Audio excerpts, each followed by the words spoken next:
Hii ni moja ya video ambayo nimekutana nayo katika mitandao ya kijamii, ikionyesha namna gani vijana wenzetu walikuwa wakifanya matukio tofauti tofauti siku ya tarehe 29 mwezi huu wa 10 2025.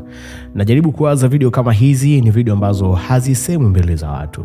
Ni video ambazo hata watu maarufu ambao kila siku wanaposti video za vijana wenzetu akiwa wamefariki, hata hizi pia hawawezi kuziposti.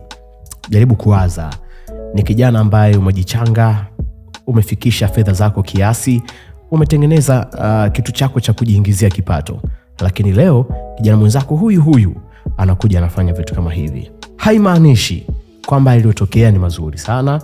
Haimaanishi vifo vya vijana wenzetu ambavyo tulikuwa tukivitizama ni vizuri sana, lakini tutizame kwenye engo nyingine. Mbona hivi hatuzungumzi? Hiki ndicho ambacho tulikuwa tukidhamiria kama vijana wa Gen Z ambao tunahitaji kuhakikisha nchi yetu na move kutoka eneo moja kwenda sehemu nyingine, na kipato chetu kina move kutoka kiwango hiki kwenda kiwango kingine. Ni swala sisi ambalo tunahitaji kutafakari zaidi. Mimi ninaamini vijana wa Kitanzania ni vijana wenye uelewa mkubwa.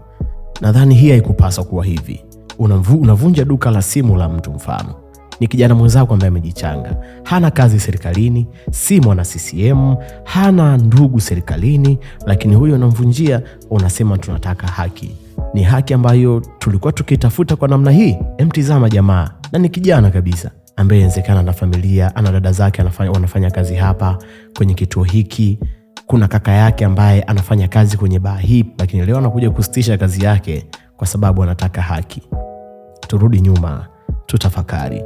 Tuna namna nzuri sana kufikisha hoja zetu kwa hawa viongozi. Tuna namna nzuri ya kufikisha kero zetu kwa hawa viongozi.